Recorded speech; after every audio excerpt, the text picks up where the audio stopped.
capítulo 3, el versículo 6. Vamos a hacer uso de la palabra del Señor en esta mañana, aprovechando el tiempo que tenemos. Libro de Cantares, su capítulo 3, versículo 6. Vamos a estudiar este versículo de la palabra del Señor en esta mañana. Cantares, su capítulo 3, el versículo 6. Por favor, léalo conmigo en casa, acompáñenme en la lectura y todos vamos a bendecir y exaltar el nombre del Señor. Dice la palabra de la siguiente manera, en la bendición de Dios Padre, Hijo y Espíritu Santo. Amén. ¿Quién es esta que sube del desierto como columna de humo, sahumada de mirra y de incienso y de polvo aromático? Una vez más, leámoslo.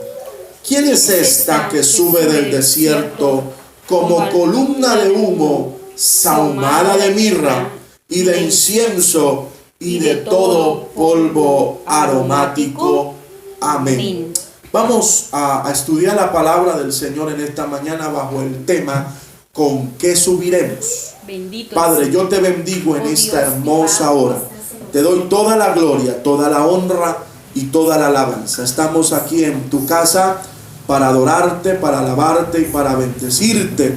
Hemos venido a darte toda la exaltación y toda la gloria a ti, porque tú la mereces. Señor, presentamos delante de tu divina presencia este tiempo, Señor, tan bonito, donde hemos podido adorarte, hemos podido alabarte, hemos podido bendecirte. Pero ahora, Señor, vamos a entrar en el consejo de tu palabra. Por favor, edifícanos, enséñanos, ministranos, háblanos, que esta palabra haya cabida en nuestro corazón y que cada hermano allí desde sus casitas, desde sus hogares, puedan ser bendecidos y ministrados, Padre, en Cristo Jesús. Gracias, Señor. Amén y amén. ¿Con qué subiremos? Es el tema a estudiar en esta mañana. El libro de Cantar de los Cantares es una muestra describiendo la excelencia de Cristo y su amor con su pueblo redimido, que somos la iglesia, los redimidos por la sangre de Cristo. Este libro hermoso de Cantares es un poema de amor puro. Habla de, especialmente Salomón lo describe, se habla que fue una de sus esposas la más querida, la más amada, pero esto tiene un contexto espiritual, un contexto profético, y es lo que quiero que estudiemos en esta mañana. Me muestra este poema de amor porque es un libro poético, es un poema donde el amor puro entre el esposo y la esposa. Pero de este amor puro se refleja el amor puro entre Cristo y la iglesia, que somos su esposa. Es esa relación perfecta donde el Señor manifiesta su amor hacia nosotros. Vamos a mirar proféticamente qué es lo que muestra el texto, qué es lo que nos está hablando el texto, porque esta palabra es para nosotros en este tiempo. Esta palabra es para usted y para mí, que hacemos parte de la iglesia de Cristo. Y si por algún motivo usted no tiene al Señor en su corazón, se siente que está para Dios, es el momento oportuno para adherirse, unirse a la iglesia, al pueblo del Señor, porque hay una promesa especial, hay una unión especial entre Cristo, su pueblo, la iglesia. Estamos unidos, hemos hecho un compromiso con el Señor, y hay una expresión que se nota y se muestra en el texto. La primera parte, quiero que lo desglosemos en esta mañana, y la primera parte que el texto me muestra dice: ¿quién es esta que sube del desierto? Hay una palabra y dice ¿quién es esta? Cuando habla de esta, está expresando de alguien, denota y muestra que está hablando de alguien, significativamente está mostrando a alguien, y esa es la iglesia. cuando dice quién es esta, está hablando de la iglesia de Cristo. Hay una descripción clara, algo que nos distingue y que marca la diferencia. No es común, no es igual a las demás, marca la diferencia y muestra, reitero esa palabra, muestra una distinción, nos hace diferente, porque cuando dice ¿quién es esta?, está denotando, está mostrando que no es común a las demás, no es igual a las otras, tiene algo específicamente, tiene algo que muestra diferencia. Eso es la iglesia de Cristo. Somos el pueblo del Señor. En Deuteronomio el capítulo 7, el versículo 6, hay una expresión que el Señor le da al pueblo de Israel y le dice: Jehová tu Dios te ha escogido para hacerle un pueblo especial. Bendito el Señor. Cuando el Señor habla de la nación de Israel, el pueblo judío, el Señor les dice: los escogí, los llamé, los elegí para que ustedes sean un pueblo especial, diferente a los otros pueblos. No son iguales a los otros pueblos.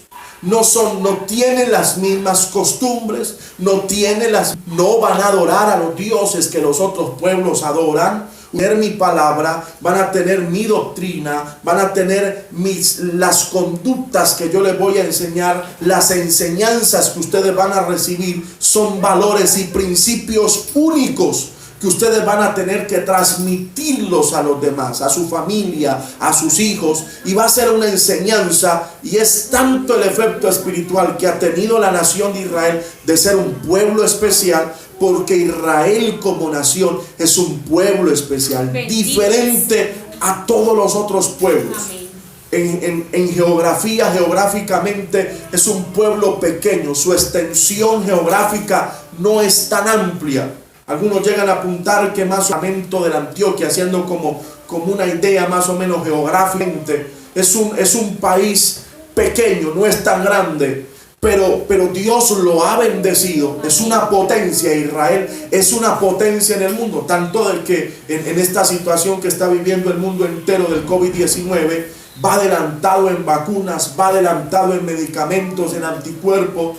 Y no queda como un pueblo allá escondido, un pueblo pequeño, un pueblo olvidado. No, Israel es una nación reconocida por Dios primeramente, amén, pero reconocida mundialmente. Este pueblo es un pueblo especial de parte del Señor. Y Dios le dice: ustedes van a ser diferentes a los otros pueblos, no van a ser iguales a los otros. Ustedes tienen algo que los distingue, que muestra que ustedes marcan una diferencia.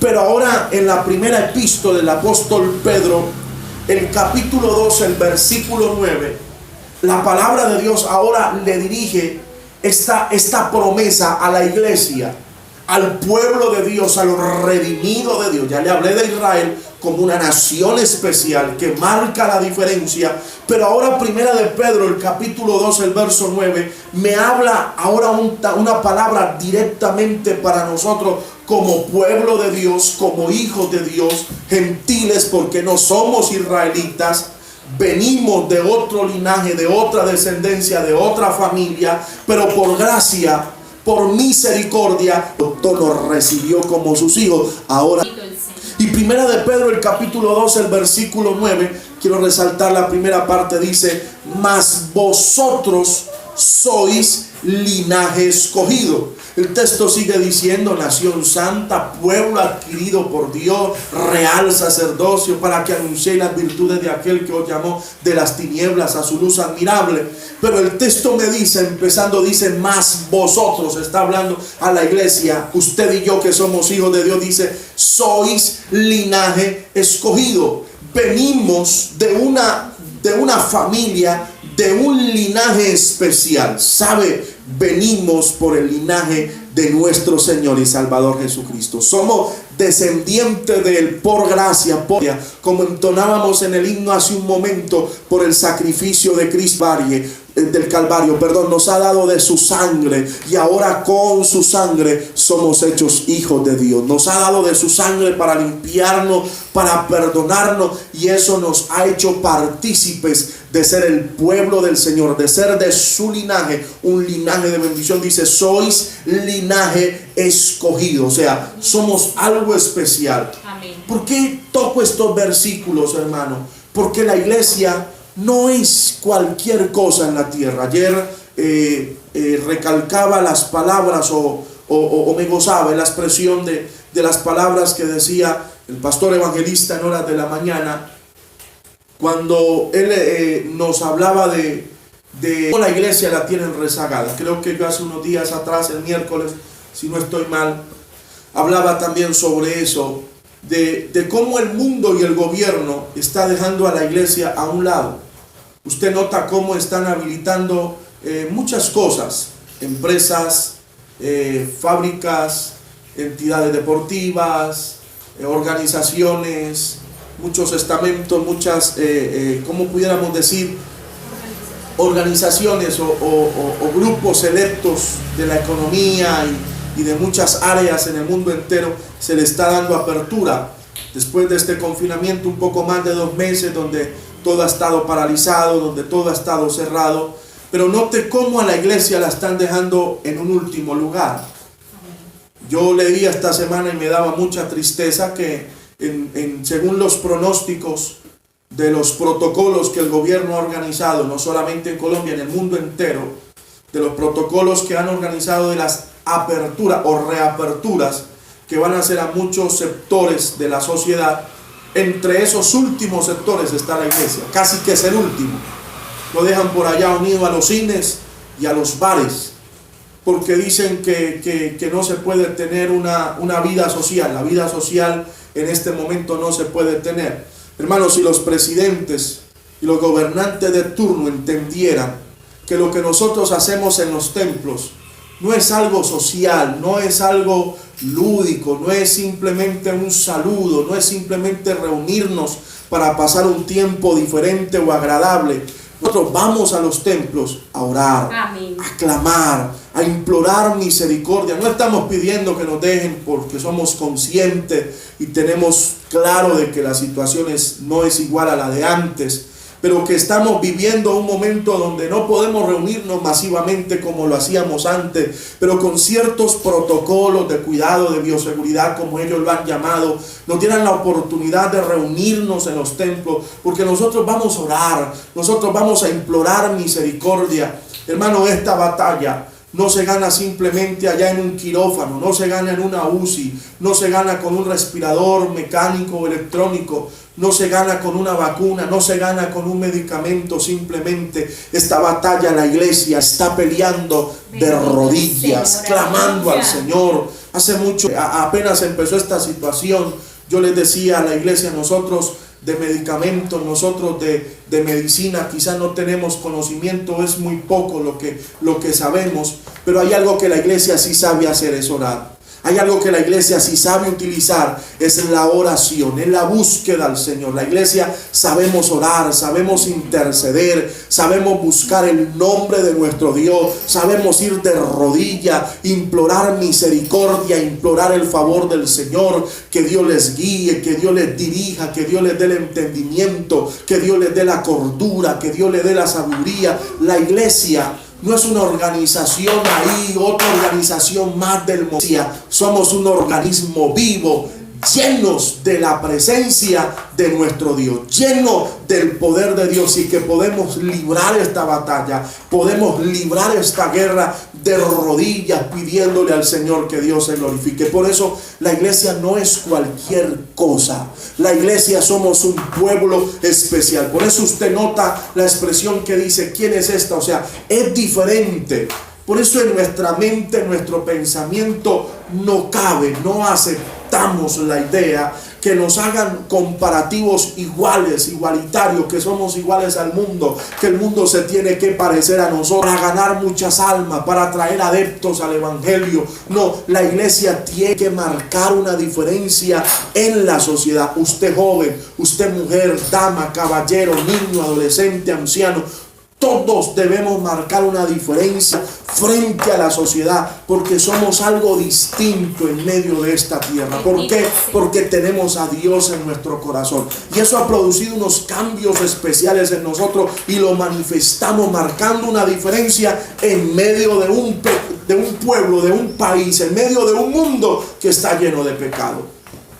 Pero creo que he sido claro en este punto diciéndole que la iglesia marca la diferencia. Somos diferentes y eso es notable. Para terminar este punto le explico algo. ¿Se ha notado que a veces usted llega a algún sitio y alguna persona se queda viéndole y le dice: venga, ¿usted es evangélico? ¿Usted es cristiano? ¿Usted es cristiano? Usted le dice: sí. ¿Por qué me lo dice? Porque es que usted lo demuestra. Usted es diferente a los demás. Es por quien está en nosotros.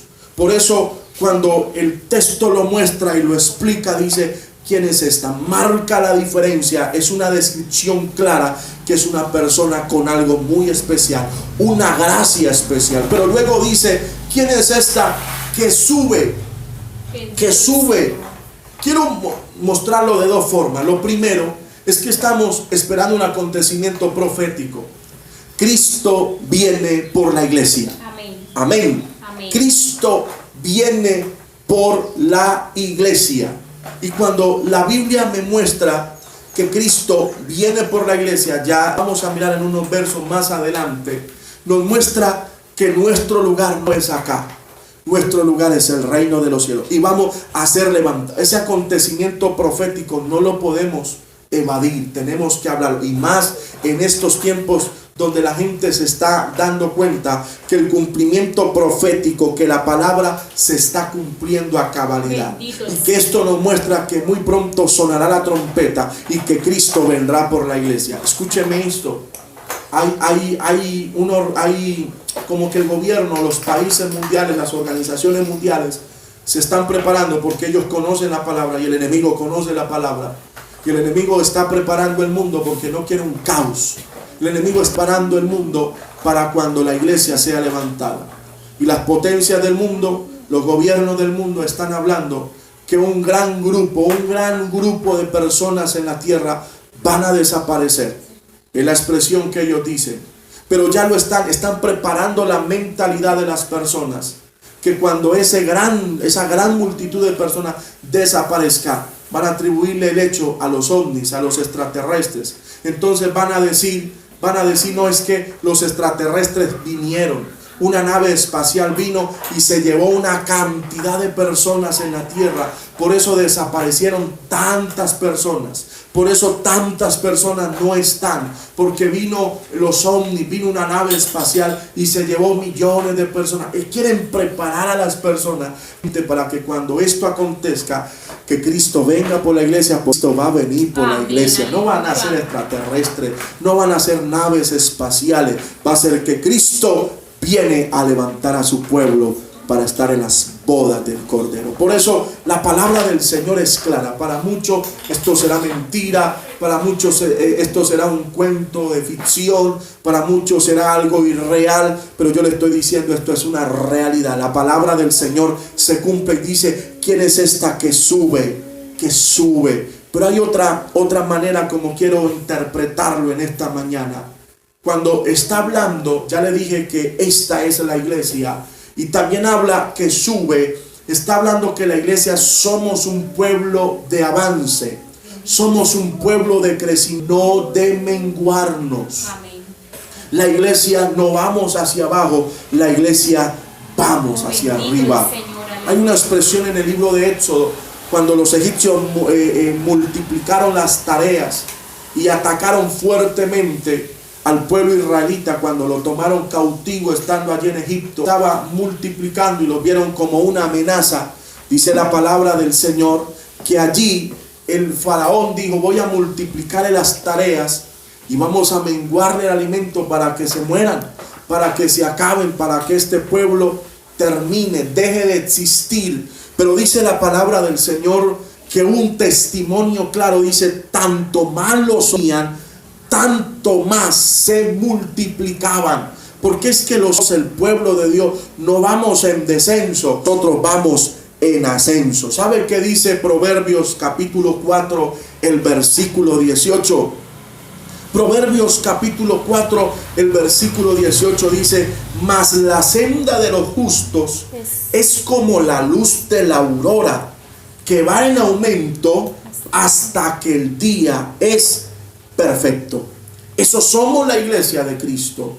Nosotros no vamos en descenso, nosotros vamos en ascenso. Dice, mas la senda de los justos es como la luz de la aurora, como el sol en la mañana, 5:30 de la mañana, que empieza a despuntar el alba, empieza a hacer el sol. Es tenue, opaca.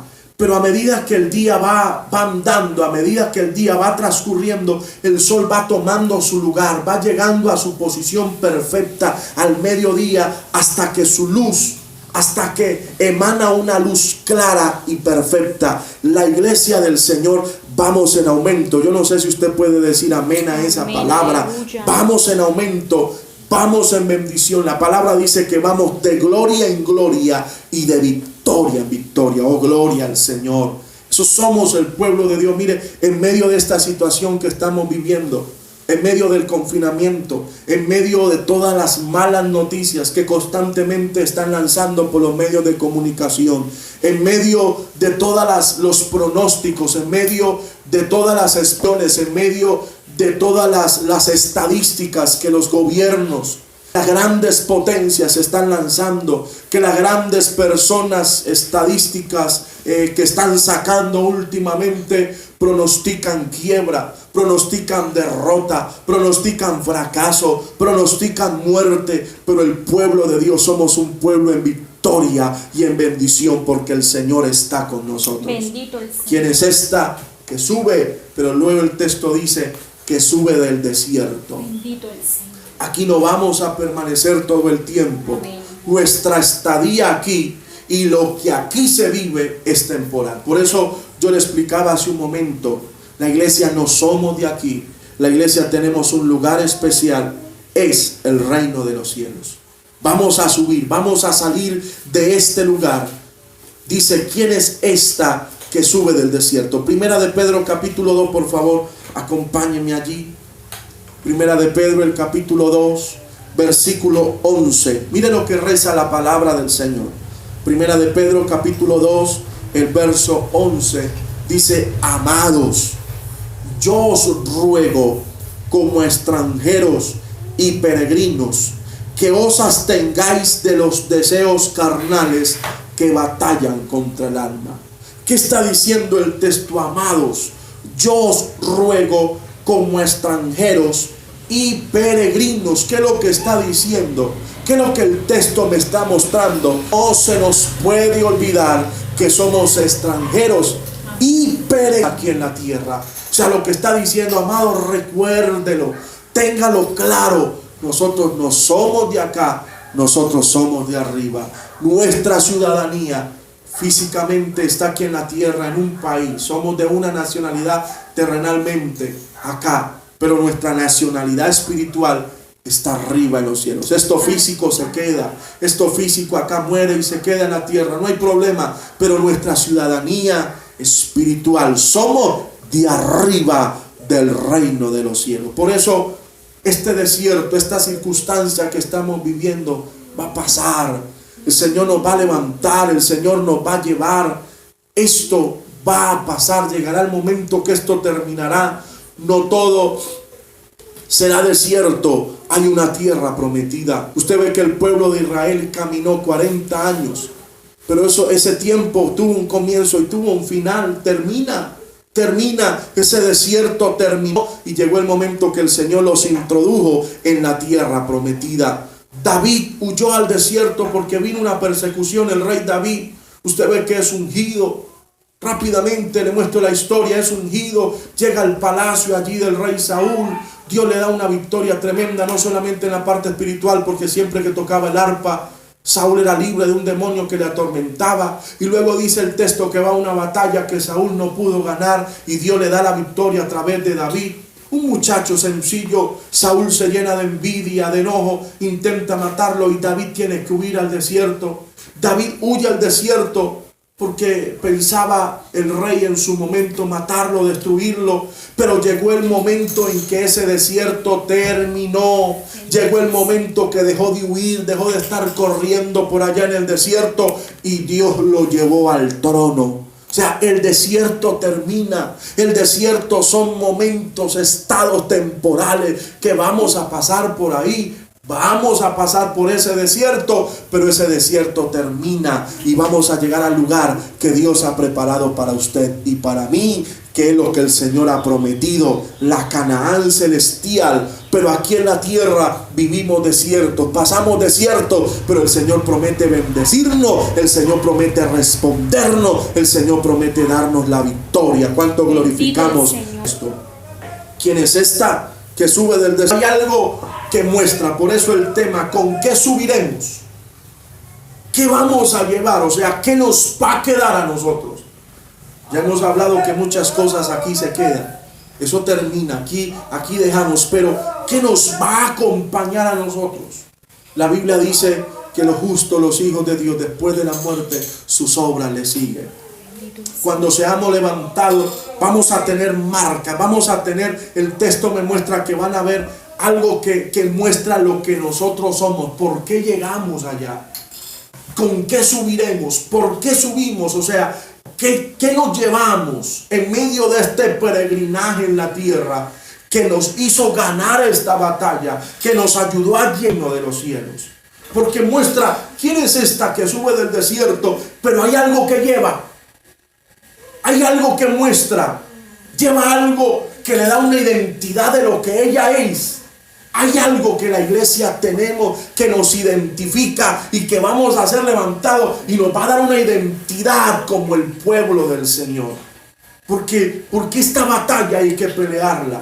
Pero en esta batalla Dios nos está equipando y hay marcas. El apóstol Pablo, quiero resaltar eso. Pablo dijo, tengo marcas.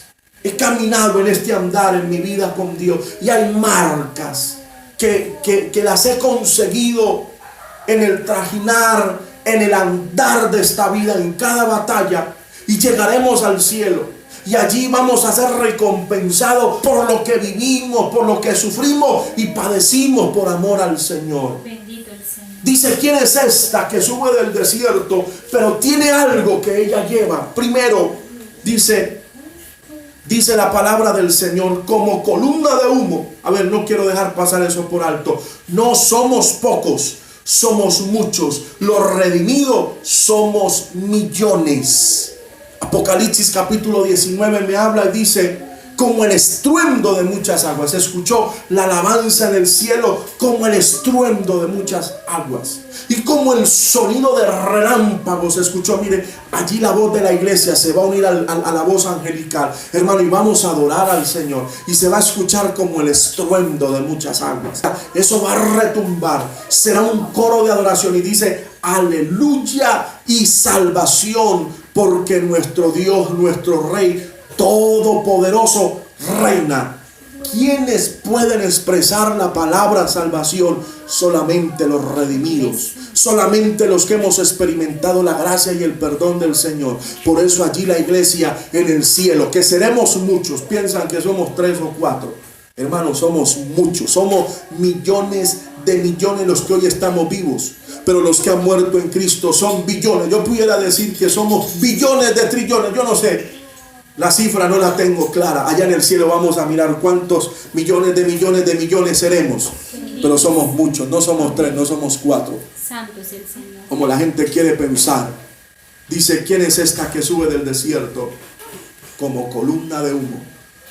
Son cantidades. Cuando suene la trompa y nos encontremos todos, porque todos, los del Antiguo y los del Nuevo Testamento, los que han muerto en Cristo, van a ser levantados de las tumbas. Los que estamos vivos, todos vamos a ser arrebatados y nos vamos a encontrar una cantidad tremenda en las nubes, allí en la presencia del Señor. Millones de millones nos vamos a encontrar allí delante de nuestro Dios, glorificándole y exaltándole. ¿Qué llevamos? Santo es el ¿Qué nos va a adornar? ¿Qué vamos a mostrar? ¿Qué nos va a identificar? Hay algunas características específicas que acompaña a la iglesia en su, que nos distingue, es notable. Primero, dice sahumada. La palabra sahumada la estudié y la palabra sahumar significa o se define en dar o proporcionar humo aromático. Se utilizaba, los antiguos, algo con la finalidad de limpiar, purificar o que puede emanar un olor agradable. ¿Qué significa esto? Que el sahumerio, que es lo que nosotros entendemos en nuestra expresión, se usaba como ese humo aromático. Y eso las personas le hacían esos sahumerios, echaban especies aromáticas en agua, en recipiente, y eso botaba humo, ese sahumerio salía, y eso venía sobre la persona. Y el contexto que tenía, el ritual que se usaba, era con la finalidad de que fuera purificada y que terminara con un olor agradable. O sea, eso producía una limpieza en esa persona. Lo hacían en casas, en hogares o en lugares para descontaminar, para limpiar, para purificar. Y cuando el texto dice, ¿quién es esta que sube del desierto como columna de humo? Está hablando de mucho, repito, pero luego dice sahumada. O sea, va limpia, ya pasó por un proceso de purificación. O sea, va limpia, está emanando un olor agradable. Está emanando un olor especial, no va sucia. Pasó por un proceso de limpieza. Está siendo levantada, está siendo sacada de esta tierra, pero va con algo especial, va con algo poderoso, emana algo maravilloso, va limpia, va pura, dice el texto. Cuando yo voy a estudiar esta palabra, me muestra que la iglesia sube al cielo, como el texto lo explica, en un estado de santidad, de pureza y de limpieza agradable al Señor. Escúcheme esto, por favor. El Señor está preparando su iglesia para este encuentro especial. Estamos en un proceso y nuestro proceso terminará con un olor grato y agradable a Dios. El Señor está permitiendo circunstancias, ya lo vamos a ver en nuestra vida, pero eso está creando que entremos en un proceso de purificación. Estamos siendo sahumados, para que me entiendan. Estamos pasando por ese proceso de limpieza. Hay cosas que tenemos del mundo, hay cosas que el enemigo quiere pegar a todos los días. Estamos en una batalla y estamos luchando. Hace unos días atrás estudiábamos a través de la palabra la lucha que tenemos el pueblo del Señor. Todos aquellos que queremos. Estamos en medio de un ambiente pecaminoso y usted sale y como que el enemigo quiere venir, como que lo quiere contaminar, como que lo quiere ensuciar, pero el Señor viene y pasa ese proceso de limpieza en nosotros. Y cuando la ven ahí está que sube, la ven sahumada, la ven limpia, la ven pura. Está diciendo, ya pasó por el proceso del sahumerio, ya pasó por el proceso de limpieza. O sea, llegó allá y va con un olor agradable, con un aspecto hermoso. Cuando bendecimos y exaltamos al Señor. Escúcheme esto, por favor. ¿Qué ha permitido el Señor para limpiarnos? ¿Con qué vamos a subir? ¿Qué vamos a llegar allí? Vamos a llegar limpio, porque el pueblo del Señor, para conocer a Dios, para estar delante de Dios, Hebreo lo explica, dice, sin santidad nadie verá al Señor. Amén. ¿Qué marcas vamos a llevar en nuestra vida que nos han pasado por un proceso de limpieza? Dice, sahumada de mirra. Lo primero que el texto me muestra, dice, mirra. La mirra agradable, emana un olor agradable. Es llamativo, es especial. Un olor dulce, un olor agradable. Se utilizan algunas especies aromáticas, unas hierbas, no puedo entrar en materia, pero emana un olor especial, distintivas, pero su sabor es amargo. Huele rico, especial, pero su sabor, es amargo. La vida en Cristo es hermosa. La vida en Cristo es llamativa. Recibimos muchas bendiciones de Dios. Y eso es lo que llama la atención. Oh, qué bonito ser cristiano. Qué bonito tener la familia que usted tiene. Qué bonito, mire cómo Dios lo bendice, mire cómo Dios lo ha prosperado. Mire esa paz que usted refleja, mire ese gozo que usted transmite. Qué bueno su vida, uy, qué bendición su vida. Qué maravilloso es ser cristiano. Pero cuando uno entra, uno se tiene que enfrentar a este proceso de santificación. Porque cosas del mundo, traemos muchas cosas de allá, del ayer, de atrás, y ahora el Señor empieza a procesar en nosotros nuestro corazón. Entramos a eso amargo, no porque lo de Dios sea amargo, por lo que hay en nosotros internamente. Dentro de nuestra vida hay cosas que no son agradables y nos encontramos con eso, y es una batalla para que eso pase, para que ese proceso baje, para que podamos emanar el olor agradable del Señor. Hay momentos amargos, hay momentos duros, difíciles, pero el Señor permite que pasemos para que se procese, para que el Señor venga a través de su sangre preciosa. Permitamos que el Señor limpie nuestra vida, porque a veces la persona se rehúsa. A veces la persona como que le coloca límite. Yo como que me espero, yo como que después, te doy la oportunidad después, voy a esperarme, Señor. Entonces el Señor, como Él es respetuoso, el Señor no obliga a nadie, pero en su misericordia empieza a permitir muchas cosas. El Señor empieza a permitir muchas cosas.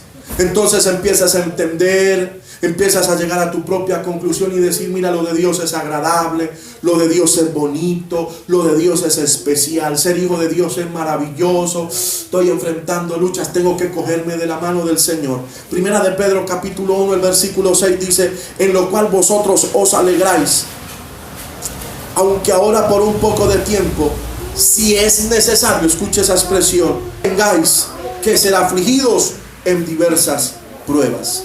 Tengáis que ser afligidos en diversas pruebas. ¿Sabe? Esas pruebas, esos sufrimientos preparan a la iglesia, la perfeccionan. Pasa por esos momentos difíciles, pasa por esos momentos de angustia, de dolor. Entonces usted comienza a pasar por el molde, comenzamos a pasar por el molde del Señor, y eso doblega nuestro ego, doblega nuestra voluntad, nos prepara para encontrarnos con Cristo, nos perfecciona, nos lleva a una vida de compromiso y santidad. ¿Cuántas personas se han comprometido con Dios a través de una circunstancia difícil?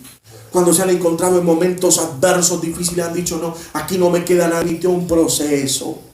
Dios permitió esa que viniera a tu vida para emanar ese olor agradable. Viene ese sabor amargo, ese momento difícil. Valoramos más la vida espiritual, porque ese compromiso de santidad que hacemos es un compromiso que nos cuesta, que sale de lo profundo. No es algo ahí que decimos, sí, me comprometo y ya. ¿Cuánta gente dice, voy a ser para Cristo y lo sigo y ya? No, este compromiso nos lleva a enamorarnos de Dios, a apasionarnos de Dios, y valoramos nuestra vida espiritual. Entonces viene la prueba, viene la lucha, viene el momento difícil. Dice, yo no voy a perder lo que he ganado, yo no voy a soltar lo que Dios me ha entregado, voy a pelear esta batalla, voy a luchar esta batalla. Mire, me ha costado lágrimas, me ha costado sufrimiento, me ha costado años de lucha, de ayuno, de oraciones, de vigilia, de madrugar. No, esto hay que pelear la batalla, porque el sufrimiento nos lleva a valorar lo que hoy tenemos en Dios, y el sufrimiento nos lleva a someter nuestras propias pasiones. Entonces, cuando viene la mirra, cuando viene ese momento difícil, usted entiende que esta carne trae muerte. Estos deleites, estos placeres carnales hunden a la persona. Pero si yo someto esto, lo llevo a los pies de Cristo, me va a costar, me va a doler.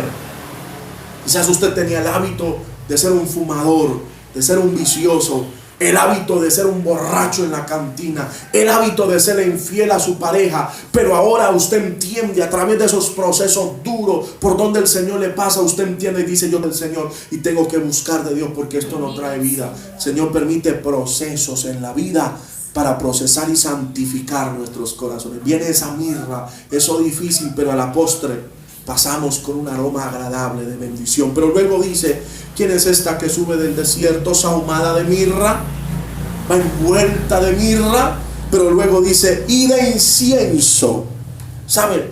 Incienso a través de varias sustancias, se daba a través de varias sustancias aromáticas que producían un aroma agradable. No es ese incienso que hoy venden que no tiene un olor agradable, pero el incienso original era un incienso agradable con unos olores especiales. Especialmente se usaba en el tabernáculo, en el lugar santo, en el lugar santísimo.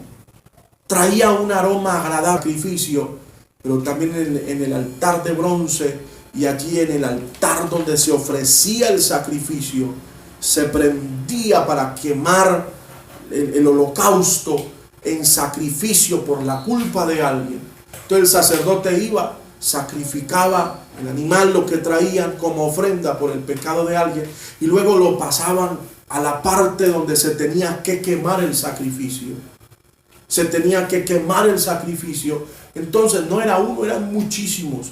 Entonces el ambiente se llenaba de un olor a carne. Se llenaba, no era una como lo que se necesitaba para entrar al lugar santo y al lugar santísimo, a rendirle la adoración a Dios. No, era un olor a carne cocida. Y cuando el sacerdote entraba al tabernáculo, pues todo estaba impregnado de eso.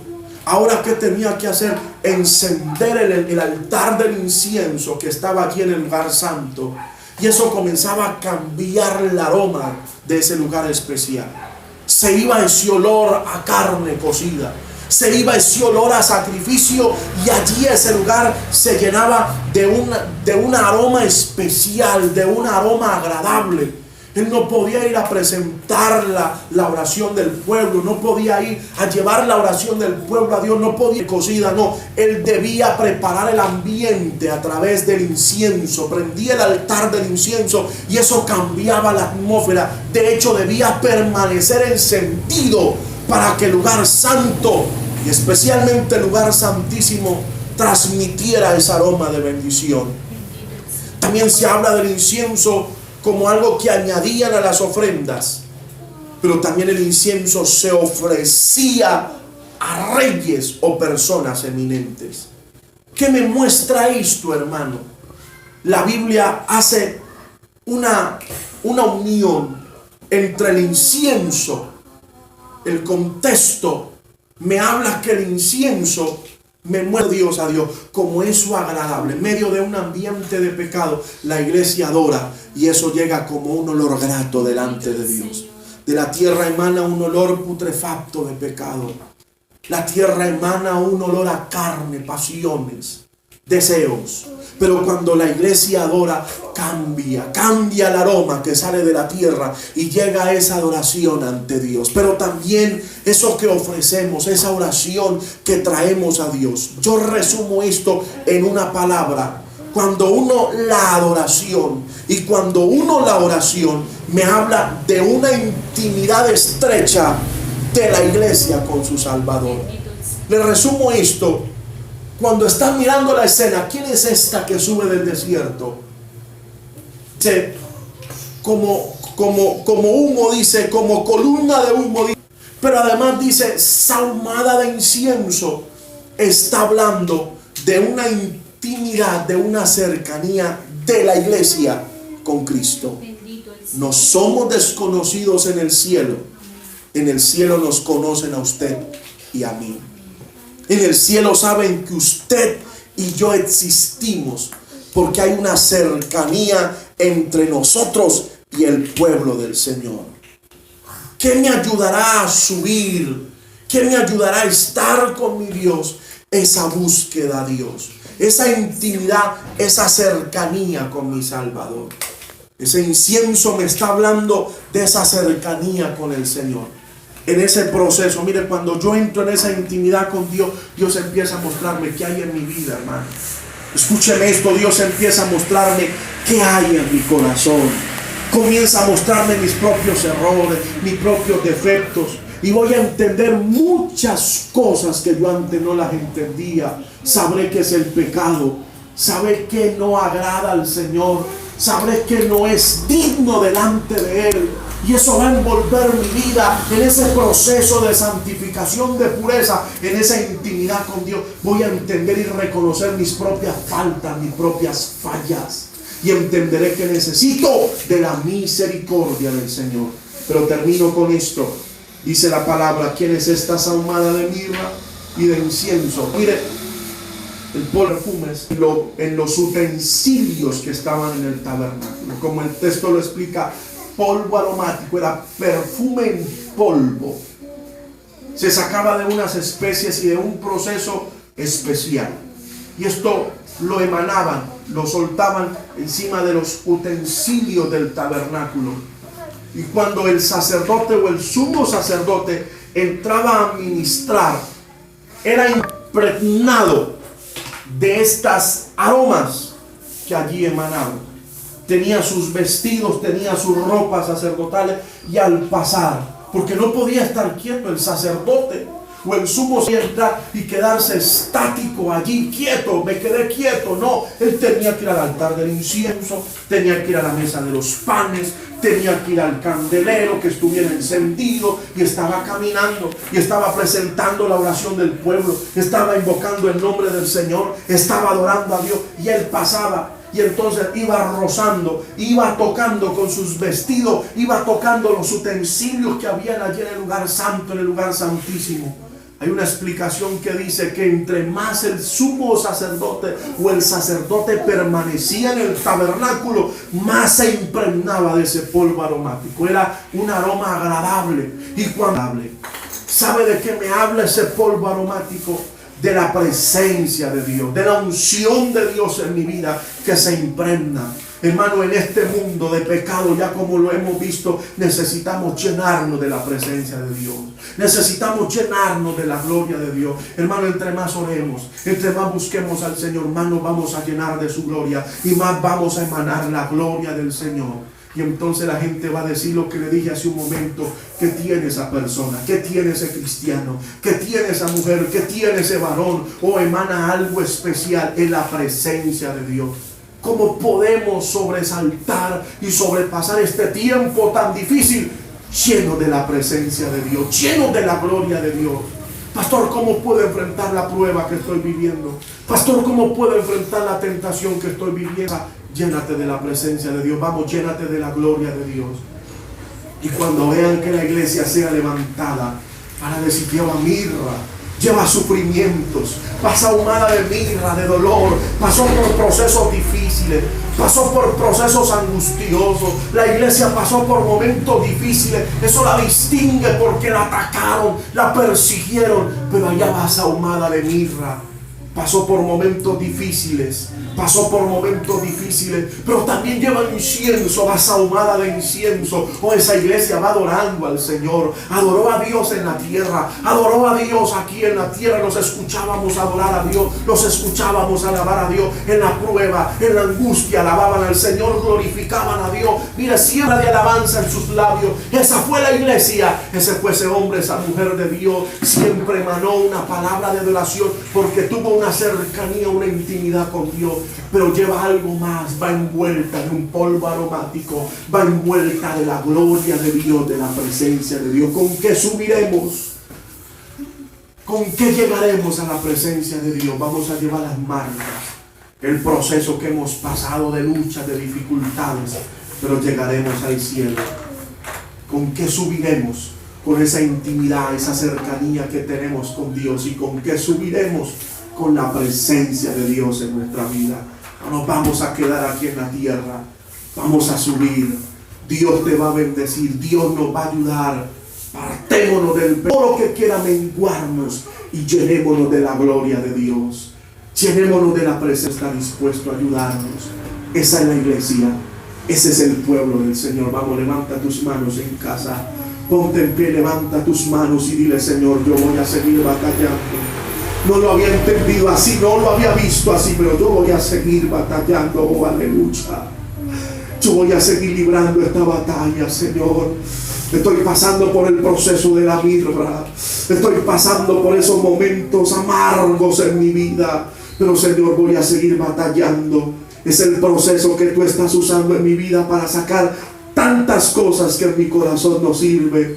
Eso me va a llevar a estar en una intimidad contigo, en una presencia contigo, en una cercanía contigo. Y yo me voy a llenar de tu presencia. Vamos a orar, vamos a clamar, vamos a buscar a Dios. Entremos en el secreto de Dios, la esencia de Dios en nuestra vida. Entra en el secreto de Dios y el Espíritu Santo va a estar en tu vida y en mi vida para ayudarnos. Dile: Señor, ayúdame a pelear esta batalla. Yo no me quiero quedar acá, yo soy peregrino y extranjero también. Dígale: Señor, yo quiero irme para el cielo. Quiero ganar esta batalla, quiero salir victorioso en medio de esta batalla que estoy librando, en medio de esta angustia que estoy viviendo. Señor, ayúdame a ser victorioso y a salir triunfante en medio de la prueba.